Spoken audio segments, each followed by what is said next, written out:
Good morning students. आज हम इस ऑनलाइन क्लास में पढ़ेंगे भारतीय रक्षा नीति, इंडियन डिफेंस पॉलिसी। रक्षा नीति क्या होती है और इसकी आवश्यकता क्यों पड़ती है। हम सभी जानते हैं कि भारत स्वतंत्रता से लेकर अब तक अनेक रक्षा समस्याओं का सामना कर रहा है। ये रक्षा समस्याएं आंतरिक या बाह्य हो सकती हैं। इनसे एक मजबूत रक्षा नीति से ही निपटा जा सकता है। मौजूदा सुरक्षा संबंधी चुनौतियों को देखते हुए भारत को किसी भी आक्रमण का जवाब देने तथा भारतीय उपमहाद्वीप में शांति और को प्रोत्साहन देने के लिए अपेक्षित स्तर की सैन्य क्षमता व तैयारी करनी आवश्यक है। किसी भी देश को सुरक्षित तब तक नहीं माना जा सकता जब तक उस देश की सरकार की रक्षा नीति अपने आसपास के वातावरण के अनुसार ना हो या समय के अनुसार तर्कसंगत ना हो। आसपास के वातावरण का अर्थ है हमारे पड़ोसी देशों के साथ किस प्रकार का वातावरण है, यानी कि हमारा उनके साथ कैसे संबंध है। अगर हम भारत की बात करें तो भारत के जो पड़ोसी राष्ट्र हैं, खासकर चाइना और पाकिस्तान, इनके साथ जो हमारे सीमा को लेके विवाद बने रहते हैं और इन विवादों के आधार पर ही यहाँ का जो वातावरण है वो काफ़ी बदलता रहता है। कभी तनावपूर्ण बना होता है और कभी कभी ये तनाव युद्ध का रूप धारण कर लेता है। रक्षा नीति का निर्माण करते समय बहुत सारे तत्वों को ध्यान में रखा जाता है, जिसमें अंतर्राष्ट्रीय राजनीति भी एक आवश्यक तत्व है। अगर हम आज के युग की बात करें, आधुनिक युग की बात करें या 21वीं सदी की बात करें, तो अंतर्राष्ट्रीय जो वातावरण है, अंतर्राष्ट्रीय जो राजनीति है वो काफ़ी बदल गई है या समय समय पर वो बदलती रहती है और इसका जो प्रभाव है वो सभी देशों पर पड़ता है। तो निश्चित रूप से भारत पर भी उसका प्रभाव पड़ेगा। इसलिए कोई भी देश रक्षा नीति जब तैयार करता है, बनाता है, तो अंतर्राष्ट्रीय राजनीति को भी ध्यान में रखता है। अंतर्राष्ट्रीय राजनीति में लगातार परिवर्तन होते रहते हैं।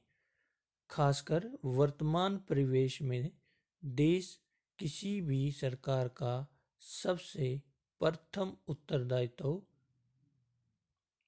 देश की अखंडता, एकता एवं संप्रभुता की रक्षा किस प्रकार की जाए। आज के युग में सभी देशों की ये रक्षा समस्याएं हैं।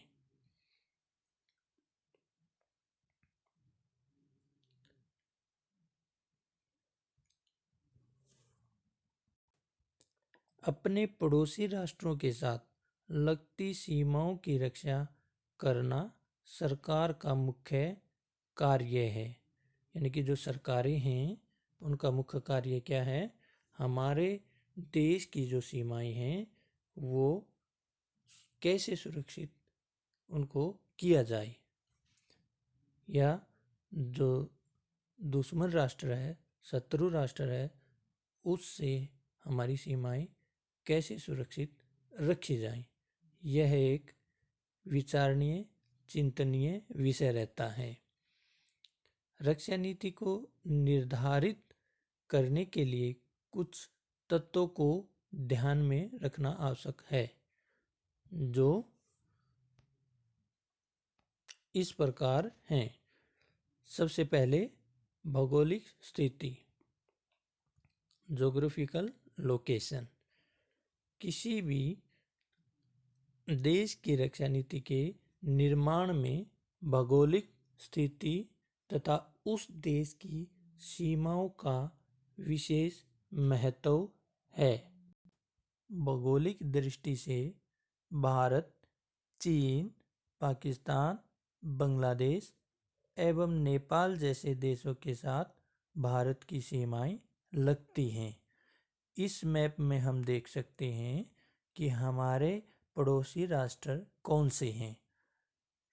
अगर उत्तर में देखें तो चीन हमारा पड़ोसी राष्ट्र है, जिसकी सीमाएं हमारे साथ लगती है और इस सीमा की जो लंबाई है वो 3488 किलोमीटर है। अगर हम पश्चिम में बात करें तो पाकिस्तान हमारी सीमा इसके साथ लगती है और इसकी लंबाई 3310 किलोमीटर है। और उत्तर में ही नेपाल के साथ हमारी जो सीमा है वो 1751 किलोमीटर लगती है। और पूर्व में बांग्लादेश की जो सीमा रेखा है वो 4096 किलोमीटर है। भूटान के साथ हमारी जो सीमा है वो 699 किलोमीटर है। और उत्तर में हमारी अफगानिस्तान के साथ जो सीमा लगती है वो 106 किलोमीटर है। और पूर्व में जो हमारी 7 सिस्टर हैं उनके साथ जो सीमा रेखा लगती है वो म्यांमार की लगती है और उसकी कुल लंबाई 1643 किलोमीटर है। इस मैप में अगर हम ध्यान से देखें तो ये जितना भी एरिया है, चाहे चाइना है, चाहे पाकिस्तान है, चाहे म्यांमार है, चाहे बांग्लादेश है, नेपाल है, भूटान है, इन सभी को मिला के इसको उपमहाद्वीप के रूप में भी जाना जाता है। इनमें से पाकिस्तान, चीन, नेपाल व बांग्लादेश के साथ कुछ स्थानों को लेकर, यानी कि जो कुछ ऐसी जगह हैं जो सीमा विवाद के रूप में उनमें तनाव बना रहता है। यानी कि सीमा का जो विवाद है वो कुछ एरिया को लेके वो लगातार इन देशों के साथ तनाव बढ़ जाता है और ये तनाव कभी कभी युद्ध का रूप भी ले लेता है। अगर दक्षिण में हम देखें तो हिंद महासागर हमें छूता है, यानी कि तीनों ओर से हम हिंद महासागर से घिरे हुए हैं। हिंद महासागर में शीत युद्ध के समय से ही महाशक्तियों का प्रभाव रहा है और अब चीन भी पाकिस्तान के माध्यम से हिंद महासागर में अपना प्रभाव लगातार बढ़ा रहा है। अगर सेकेंड वर्ल्ड वार के बाद की बात देखें तो जो शीत युद्ध था उसमें हिंद महासागर में काफ़ी जो शक्तिशाली देश थे, अमेरिका है या रूस है, इंग्लैंड है, फ्रांस है, ये सभी देश हिंद महासागर में अपना प्रभाव बनाए हुए थे। और आज भी देखा जाए तो अमेरिका का जो प्रभाव है वो हिंद महासागर में काफ़ी बढ़ गया है और अब चाइना भी अपना प्रभाव हिंद महासागर में बढ़ा रहा है। वो भी भारत को ध्यान में रख के भारत को एक घेरने की वो एक योजना बना रहा है और वो पाकिस्तान के साथ मिलके उसने एक रोड का निर्माण कर रहा है जिसको हम चाइना पाकिस्तान इकोनॉमिक कॉरिडोर के नाम से जानते हैं। ये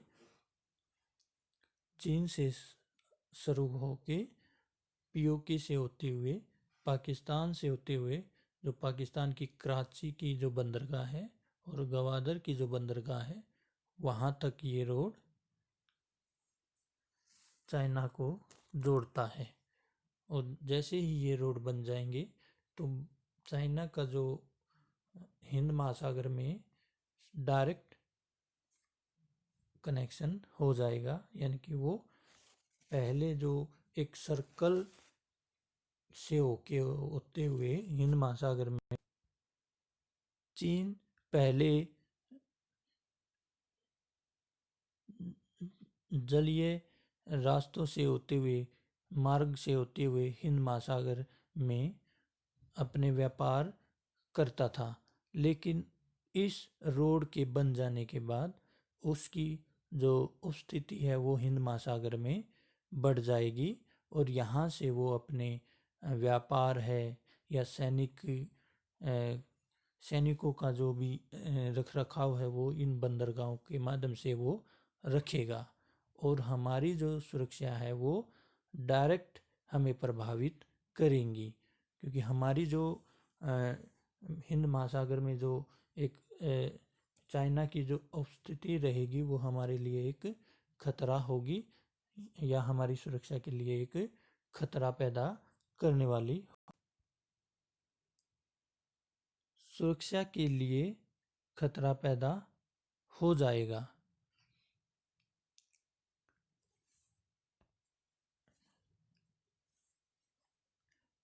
अतः भारत को इसके आधार पर भी अपनी रक्षा नीति है वो तैयार करनी पड़ेगी या अपने रक्षा बजट को बढ़ाना पड़ेगा, जिससे आर्थिक जो दबाव है वो भारत के ऊपर आएगा। इसके बाद आता है आर्थिक विकास, इकोनॉमिक डेवलपमेंट। किसी भी देश की रक्षा नीति तैयार करने के लिए आर्थिक विकास को आधार माना जाता है, यानी कि आर्थिक जो आधार है वो रक्षा नीति का बेस है। बिना धन के हम रक्षा नीति ही सही प्रकार से उसका निर्माण नहीं कर सकते, हमारी सेनाओं को शक्तिशाली नहीं बना सकते या जो नई नई हथियार हैं, एडवांस टेक्नोलॉजी के हथियार हैं, वो हम अपनी सेनाओं को नहीं दे सकते धन के अभाव के कारण। क्योंकि आर्थिक विकास ही उसके रक्षा खर्च को तय करता है। अगर आर्थिक विकास भारत का अच्छा रहेगा तो वो रक्षा खर्च को भी तय करेगा, यानी कि हमारा जो रक्षा बजट है वो बढ़ेगा।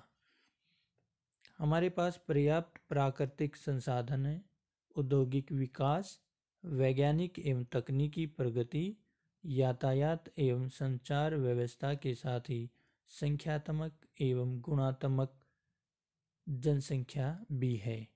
अगर हम देखें तो भारत के पास प्राकृतिक संसाधन है, उसके पास कोयला है, लोहा है, तांबा है, सभी प्रकार की जो आज की इंडस्ट्री के लिए औद्योगिकरण के लिए जो आवश्यक सामग्री होती है या कच्चा माल की जो आवश्यकता होती है उसकी पूर्ति हम अपने रिसोर्सेज से कर सकते हैं। वैज्ञानिक तकनीकी विकास, वैज्ञानिक नई नई खोज करना, नई नई तकनीकों का विकास करना, ये भी एक अहम हिस्सा होती है आर्थिक विकास का। यातायात एवं संचार व्यवस्था, आज अगर हम देखें तो हमारे जो रोड हैं, रेलवे लाइन हैं या हवाई यात्रा है या जलीय मार्ग है, उनके साथ हम आज व्यापार को बढ़ा रहे हैं, जिससे हमारे आर्थिक विकास में एक अहम रोल वो अदा कर रहे हैं। और जनसंख्या की बात करें तो भारत की जो जनसंख्या है वो विश्व के दूसरे नंबर पर आती है, पहले चाइना है और उसके बाद भारत है। तो एक जनसंख्या का अधिक होना ही श्रेष्ठ नहीं होता, बल्कि जो जनसंख्या है उसका गुणात्मक होना वो श्रेष्ठ माना जाता है, कि उस जनसंख्या को हम कितना यूज कर सकते हैं, कितनी मैन पावर को हम प्रयोग कर सकते हैं। आर्थिक विकास के आधार पर ही अगर हम बात करें, आने वाले जो रक्षा बजट की बात करें, तो उसके आर्थिक विकास के आधार पर ही वर्ष 2019 और 20 की बात करें तो उसमें जो हमारा रक्षा जो बजट था वो 3,19,000 लाख करोड़ रुपए वो रक्षा खर्च के लिए रखा गया था। और इससे बढ़ाकर 2020 और 21 में कितना कर दिया गया, 3,37,000 लाख करोड़ रुपए वो रक्षा बजट के लिए रखे गए, रक्षा खर्च के लिए वो रखे गए।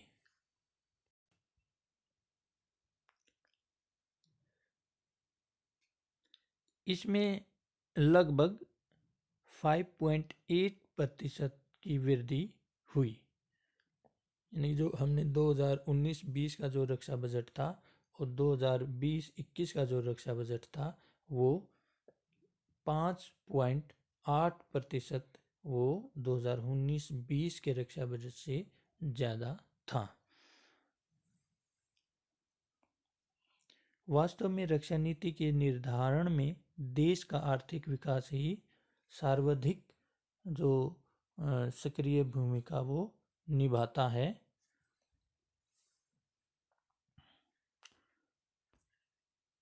Thank you. आगे का जो भाग है वो हम इसी जो लेक्चर का जो भाग रह गया है वो लेक्चर 2 में वो हम पढ़ेंगे। Thank you.